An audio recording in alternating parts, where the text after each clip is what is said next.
Olá, seja muito bem-vindo. Começa agora o Tatersal, o programa que traz as principais informações sobre o mercado da pecuária. Mais de 2.700 cabeças de gado morreram de frio em Mato Grosso do Sul, de acordo com o levantamento da Agência Estadual de Defesa Sanitária Vegetal. Com o prejuízo aos produtores rurais do estado, sendo estimado em quase 10 milhões de reais, aumenta ainda mais a preocupação, né? Conforme nota técnica, 92 produtores rurais de 18 cidades do estado relataram mortes de bois e vacas em função aí do frio. E com a chegada do inverno, né, que começou ontem, o produtor rural precisa tomar alguns cuidados, sobretudo com os animais que possuem um score corporal mais baixo. E quem explica para a gente melhor é o médico veterinário e colunista do canal Terra Viva, Marcos Rezende. O que o produtor pode fazer como medida emergencial nesses momentos agora de frio mais intenso é aumentar a energia da dieta. Ou seja, ele tem que chamar um nutricionista para conversar, elevar a energia da dieta, melhorar a suplementação nutricional desses animais, para que esses animais tenham uma chance de resistir melhor a essas baixas temperaturas. Então, animal mais magro, Pedro, é sempre mais sujeito a qualquer convalescência, qualquer alteração metabólica devido ao frio, porque eles não têm a famosa capa de gordura. Aí, palavras aí do Marcos Rezende, a coluna você encontra no nosso YouTube. E lá você vê toda a informação do Marcos Rezende acerca deste assunto. Mudando de assunto, primeiro veio a mudança na produção de leite de cabra. Depois foi a vez de montar aí uma pequena agroindústria para fazer queijos artesanais. E esse investimento deu resultado. O criador Renato Brito conseguiu ampliar os negócios e a renda da família. E este é um caso de sucesso e a gente mostra de lá, que vem da Paraíba.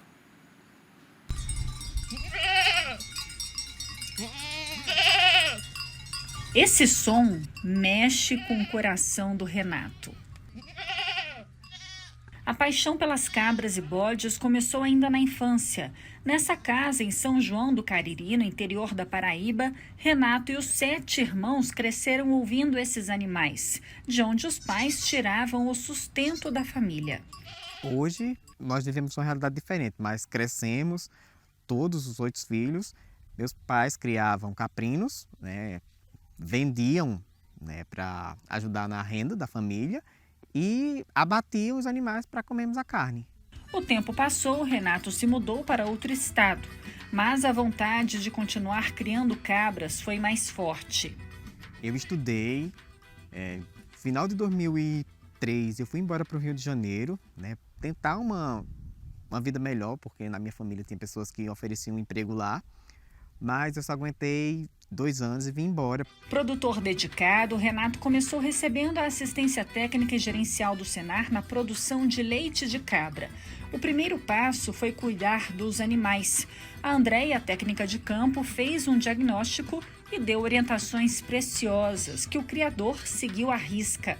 Quando eu comecei a receber a tag da caprinocultura, eu produzi em média 8 litros de leite diário, assim, ordenhava 12 cabras com orientação. Hoje eu produzo 8 litros de leite em 4 cabras, por exemplo, sabe? Porque com melhoramento genético e uma alimentação diferenciada, a gente faz com que esses animais produzam bem. Com o aumento da produção do leite, chegou a vez da queijaria. E aí entra o Senar mais uma vez com assistência técnica e gerencial para a agroindústria. Com a ajuda da irmã, Renato produz sob encomenda cerca de 15 tipos de queijos. Ele tem um queijo chamado Busan. Ele queria muito fazer um queijo, que é um queijo redondinho, que era a mesma massa do Busan. E a gente conseguiu encontrar uma forma que fosse possível usar a mesma massa desse queijo francês, e a gente batizou como queijo Macambira, que é um sucesso.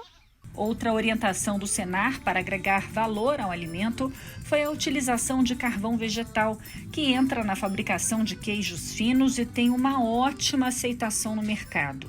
A TIG Agroindústria deu a ideia de colocar carvão vegetal nesse queijo, e futuramente a gente pensa em colocar fungos nesse queijo, para dar uma maior visibilidade também. Foi uma tecnologia que está trazendo turistas para a propriedade, como também para a região, para a agroindústria. No caderno do produtor, Renato faz as anotações de tudo que entra e sai do caixa da agroindústria. Ele também registrou a própria marca por orientação da técnica de campo. Graças ao esforço em conjunto, o queijo de cabra recebeu o registro do Serviço de Inspeção Municipal. Só que agora, Renato quer alçar voos mais altos e conseguir o selo Arte, que vai possibilitar a comercialização em todo o país. Eu já participei de alguns concursos, por conta que hoje, para participar, precisa de um sim, e eu busco o selo Arte. Por isso que eu estou numa batalha, eu só paro essa batalha quando eu vencer, se Deus quiser. Dona Eutália, chamada carinhosamente de Dona Teté, não esconde o orgulho que sente do filho caçula, que vem conquistando melhorias para a família. Ele já conquistou muita coisa, muito conhecimento, já vai conquistando, fazendo aqui a queijeirinha dele, a casa dele, aos poucos, né? Porque é difícil, tem dificuldade, mas com a ajuda da gente, da família também, aí ele é muito feliz com isso, ele se sente orgulhoso.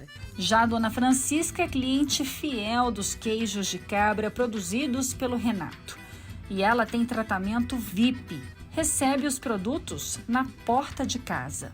Tem muito amor aqui nesse queijo, realmente, tanto que eu digo isso, o meu amigo que mora no Rio de Janeiro, em Copacabana, sempre ele leva muitos, e agora também. Na realidade, é melhor porque é pouco, não é isso? Ele não é de grandes proporções, mas é de muita qualidade. As vendas e o lucro com o queijo aumentam a cada mês. Dinheiro que o Renato também reinveste na agroindústria. Eu já me sinto muito orgulhoso, porque já teve queijos meus que foram para o México. E hoje, quando você relaciona São João do Cariri, que fala em queijos, vem Renato.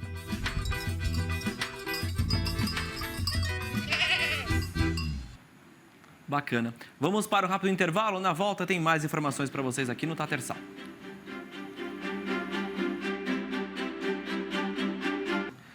Já estamos de volta com o Tatersal. Para você que chegou agora, seja muito bem-vindo. O consumo de pescados apresentou crescimento nos últimos 10 anos, de acordo com a Associação Brasileira das Indústrias de Pescados. A CEO da Abipesca, o CEO, melhor dizendo, da Abipesca, Jairo Gundi, explicou os motivos para este crescimento. Nos últimos 10 anos nós tivemos um avanço na questão de como ofertar esse produto ao consumidor, com embalagens mais práticas, produtos pré-prontos. Existe hoje uma gama muito grande de produtos pré-prontos, nuggets, steaks e outros tipos de produtos à base de pescado. Também a forma da apresentação dos filés, né? Quem se lembra, há 20 anos atrás, nós não tínhamos essa disponibilidade de filé sem espinha, como a tilápia, por exemplo, e traz uma experiência de consumo completamente diferente, né? Eu sempre faço essa comparação da questão do comfort food, especialmente a população que mora mais ao interior, longe do litoral. Havia o hábito de consumo de pescados somente próximo à Sexta-feira Santa, na Semana Santa, e com uma forma de apresentação de peixes preparados de maneira menos industrializada ou menos processada, ou com condições de consumo com uma experiência não tão positiva, né? Com espinhas, enfim, trazendo uma experiência negativa, especialmente para as crianças. E com a indústria ampliando seu portfólio, especialmente com o advento da importação do salmão se ampliando, acessando esse mercado de sushi e do food service, começou a trazer uma nova experiência de consumo, trazendo também, arrastando outros tipos de pescado a um novo formato de apresentação. Hoje, pega a criançada, leva para um shopping, por exemplo, numa praça de alimentação, muitas crianças optam aí a escolha de um sushi, peixe cru, inimaginável há 20 anos atrás. Então, o reflexo já é um reflexo desse trabalho da indústria nesses últimos 10 anos, especialmente, e ela continua nessa direção, que é a tendência global de uma proteína saudável, prática de ser consumida e a proteína mais sustentável do ponto de vista de produção, com menor emissão de carbono comparado com outras proteínas. A gente continua falando sobre este assunto, porque com a sanção da lei do novo Bolsa Família, está garantida aos pescadores artesanais a possibilidade de receber tanto o seguro-defeso quanto o valor referente ao Bolsa Família. O seguro-defeso é um benefício social no valor de um salário mínimo pago a pescadores e artesanais durante o período de acasalamento das espécies, no qual a pesca é proibida. Confira agora o que disse o ministro da Pesca, André de Paula, sobre a volta deste benefício. Houve quem sustentasse até a possibilidade do presidente vetar e o Ministério promoveu um estudo técnico e eu tive a oportunidade de colocar para o presidente a importância que isso tinha, não é, para a pesca artesanal, e nós temos agora todas as razões para celebrar essa decisão política que mantém coerência, que tem a cara do presidente Lula de sancionar esse projeto, incluindo aí na MP do Bolsa Família essa grande conquista que hoje a pesca artesanal celebra. Que bom que celebra numa semana que antecede uma semana que é emblemática para a pesca artesanal. No próximo dia 29, todos sabem, dia de São Pedro, padroeiro do pescador artesanal. Então, quem sabe se a gente não começou com o pé direito, celebrando uma conquista que era reclamada há muito tempo, mas eu posso garantir que muitos outros anúncios seguirão fortalecendo esse setor que é estratégico para a pesca no país. Mais de 78 mil toneladas. Essa é a produção de camarão criado em cativeiro aqui no Brasil. E olha só, o Nordeste corresponde a quase 100%, 99,7% desse total. Por isso, o Senar dá uma atenção especial para essa atividade tão importante na região. Vamos para Sergipe, porque lá é o quarto maior produtor do país e lá a assistência técnica e gerencial tem contribuído para melhorar o cultivo. São orientações sobre manejo, alimentação, saúde dos animais, além de controlar o bem de perto, viu? Quem está lá na gestão do negócio. Solo, temperatura e água. No Nordeste, esses fatores são favoráveis para a criação de camarão. Isso explica por que encontramos tantos viveiros próximos ao litoral.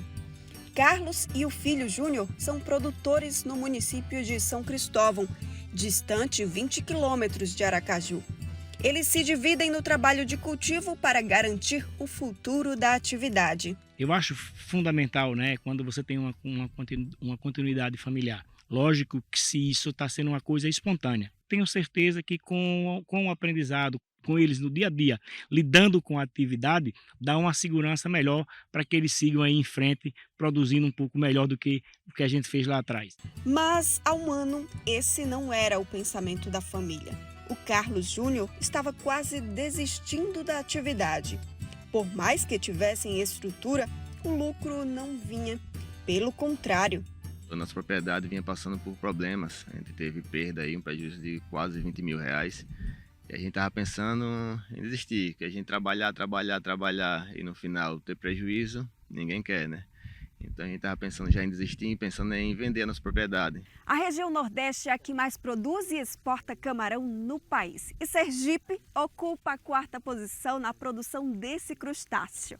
Mas algo faltava para aumentar essa produtividade: capacitação e assistência técnica e gerencial. E com a chegada do Senar, as coisas começaram a mudar.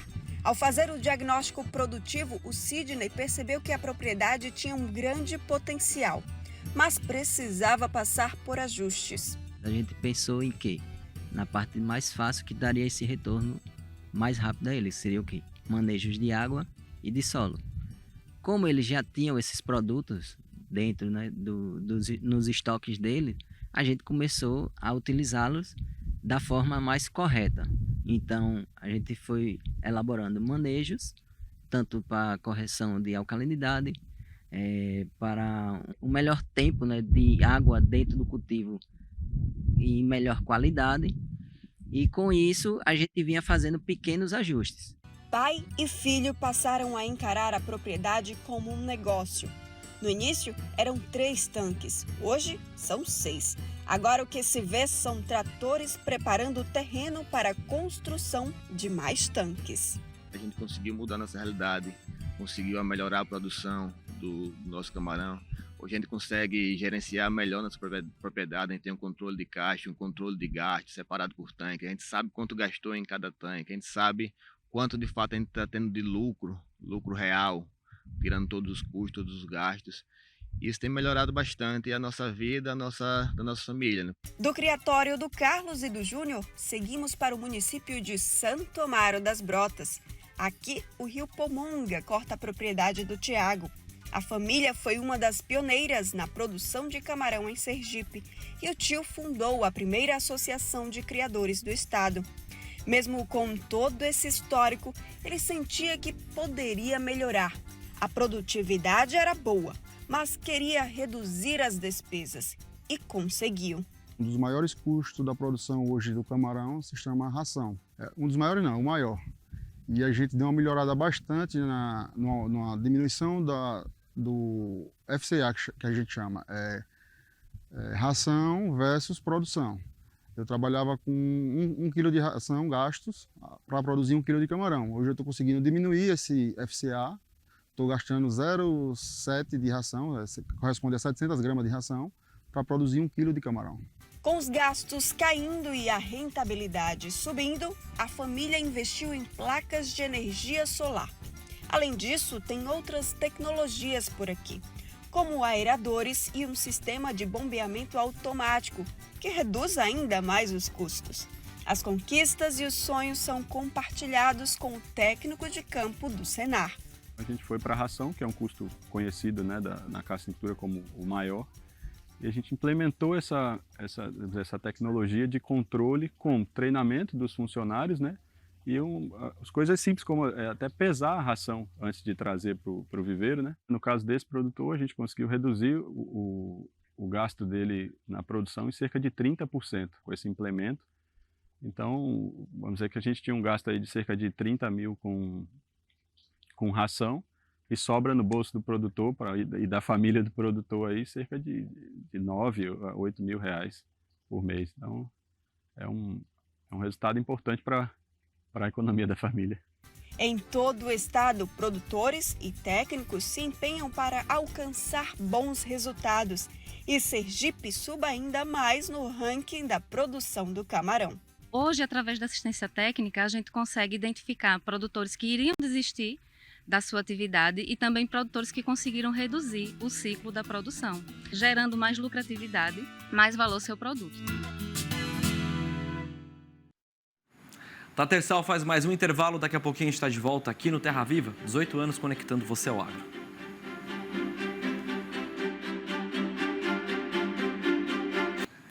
Já estamos de volta com o Tatersal.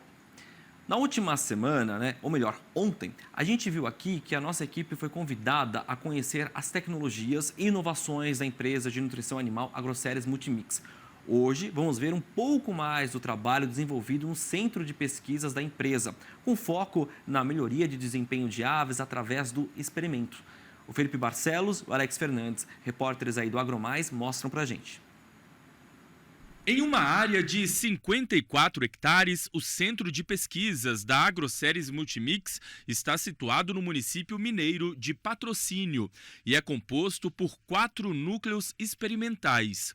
Um deles é o de aves, que reúne 2 galpões Dark House para frangos de corte, cada um com 40 boxes, onde são alojados de 5 a 6 lotes de aves por ano.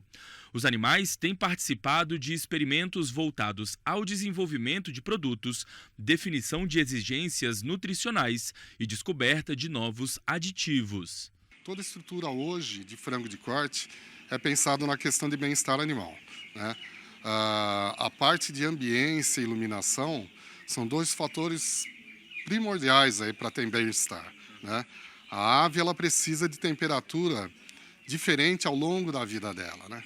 Então, para nós está calor aqui agora, a gente que está aqui está com calor agora, mas você vê que estão todas elas bem deitadas, tranquilas, sossegadas, né?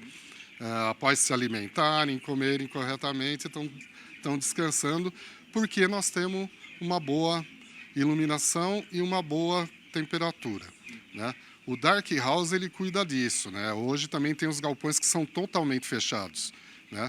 E a gente controla isso pela iluminação. Tem uma iluminação tênue e que vai trabalhando ao longo da vida da ave para ela sempre estar tranquila e ter um melhor desempenho. Na prática, os boxes de aves recebem alternadamente um tipo de ração diferente, para que seja possível avaliar melhorias com o uso de ingredientes ou aditivos para proporcionar ganho de desempenho e bem-estar dos animais no mercado. Essa ração ela tem um tratamento diferente do outro box, diferente do outro. Então, a gente geralmente aqui trabalha com 5, 6 tratamentos e com várias repetições que são esses boxes, né? Para isso dar valor estatístico, né? Então, aqui a gente trabalha com uma população menor do que uma granja comercial, mas fazendo esse trabalho de tratamentos com repetições, a gente consegue, via estatística, extrapolar o resultado daqui para o campo. Além dos galpões Dark House, os jornalistas puderam conhecer também as aves de postura comercial, que ficam alojadas em um terceiro galpão com 224 gaiolas, com capacidade para um lote a cada 1 ano e meio ou 2 anos. O sistema de pesquisa aplicado no local é similar ao visto na primeira parte da visita. Aqui nesse galpão, as aves são divididas em gaiolas e, como esse é um local de experimento, cada box desse recebe um tratamento diferente, principalmente no que diz respeito à nutrição animal. Por isso, o desempenho pode variar de acordo com o box, mas todos os resultados são acompanhados de perto pelos pesquisadores. No núcleo de aves, também são realizados experimentos focados em qualidade dos ovos para consumo, assim como validação de ingredientes alternativos. Nessa máquina, por exemplo, os pesquisadores conseguem fazer a pesagem do ovo e, na sequência, um teste de resistência da casca. Logo em seguida, o ovo é quebrado e tanto a clara quanto a gema são colocadas em um disco que passa por um scanner fotográfico para avaliar a qualidade do produto. Ao todo, mais de 674 mil ovos já foram analisados, gerando um banco de dados capaz de correlacionar dados como idade, genética, nutrição, peso de ovos, espessura e resistência de casca, altura, peso e percentual de albúmen e de gema, e até mesmo a coloração. Lá dentro a gente faz o desenvolvimento de produtos, substituição de antibióticos, tudo, visando a melhoria da qualidade intestinal, que, por aumentar a digestibilidade, aumentar o aproveitamento do alimento pelo animal, vai refletir na qualidade do ovo. Okay? Então, esse equipamento, ele consegue dar as medidas de qualidade de ovo para nós. Então, a gente consegue fazer esse mesmo tipo de análise na propriedade, né? Antes de uma modificação nutricional, de uso de um produto, e após algumas semanas de consumo dessa modificação, dessa melhoria intrínseca ao ovo. Segundo a empresa, em 12 anos, mais de 380 experimentos já foram conduzidos no centro de pesquisas, não só para o desenvolvimento de novas tecnologias, mas também para a geração de conhecimento e atualizações sobre exigências nutricionais. Somente em 2022, mais de 50 mil animais foram utilizados para o desenvolvimento de estudos, seguindo regras de bem-estar animal e rigor científico. Todos os protocolos de projetos de pesquisa são avaliados pelo CEUA, Comissão Ética de Uso de Animais, que é formada por funcionários da empresa, professores de universidades e membros da sociedade civil organizada. Então, aí dentro desse grupo tem pessoas que estão relacionadas a professores de universidade, ou seja, é um grupo eclético que analisa e aprova todos os nossos experimentos. Então, se por acaso algum experimento nosso tiver algum tipo de mau uso, vamos até usar o termo mau uso em termos dos animais, ele não é aprovado. Só para ter uma informação para vocês, até para todo mundo, todos os experimentos que a gente apresentou para a CEUA foram aprovados, então seguem toda a parte de bem-estar animal. O nosso Tatersal de hoje fica por aqui. Amanhã eu te espero mais uma vez aqui, ao 12h45 e também com representação às 8 horas da noite. Então todos um excelente e produtivo dia. Até mais.